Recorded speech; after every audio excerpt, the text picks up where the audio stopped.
Welcome to your Dadogram Weekend Reminder. I'm Jason Garrett, and let me start with a question. How much do you think one careless sweep of a broom could cost? $10, maybe if you knocked over a coffee mug or something like that? Well, when I was 17 years old, it cost $8,000. That was 1990, so it'd be closer to $20,000 nowadays.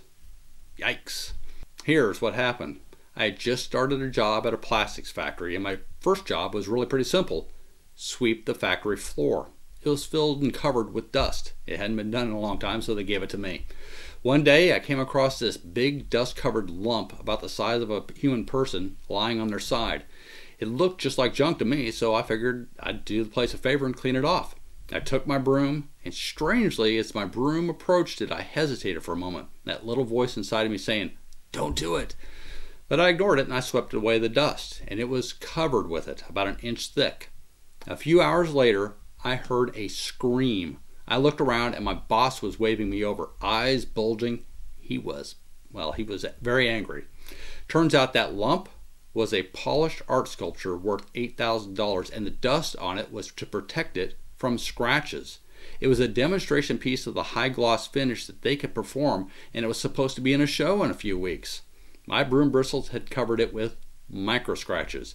If they could fix it, it would take weeks of buffing. If that piece was worth $8,000 before I ruined it. Now my boss pulled me into the office and asked why I would do it. And I gave him the honest answer. I said, well, it was on the floor. It was covered in dust. I was sweeping. So I assumed, as soon as I said the A word, assume, it was like I detonated a stick of dynamite in that office. I didn't get to say another word. When my boss finally calmed down, he pulled out a sheet of paper and wrote the word assume on it. Then he split it up like this, with a line between the S and the U, and a line between the U and the M. And then he said, if you assume, you make an ass out of you and me. Don't ever assume anything ever again. If you don't know, you ask. Got it? I got it.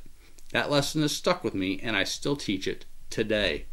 Here's the truth. Assumptions aren't just expensive. They can be deadly. In the Navy, if a pilot assumed a safety pin was removed that wasn't, it can prevent your landing gear from operating. I fly Cessnas, and the fuel gauges aren't reliable. If you don't check that there's fuel in the tank before you take off, and if you just trust those gauges, you can be proven wrong, and that can get you killed. It's not just aviation, it's everywhere. I've seen marriages collapse because one spouse just assumed the other knew how they felt. Employees assumed that the boss noticed their work, then wondered why they were getting passed over for promotions. Landlords assume tenants will tell them about leaks, and tenants assume landlords just know. And those leaks destroy cabinets, ceilings, support structures. So here's your challenge this weekend. Ask yourself, where in your life are you assuming? Family, work, money? Instead of assuming, stop and clarify. Ask questions, double check, verify. It's not weakness, it's wisdom, it's caution. And most importantly of all, just never assume.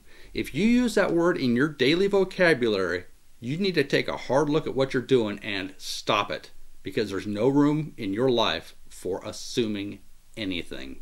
When you assume, you risk disaster. That little voice was warning me, and I ignored it. So listen to it and don't assume, ever. If you want the full story and more examples, go back and watch Dadogram 4. And stay tuned, because next week I'll tell you another story of how I went from useless to indispensable on this very same factory job. This is just another reminder on how you can gain an edge that will ultimately help you win in life.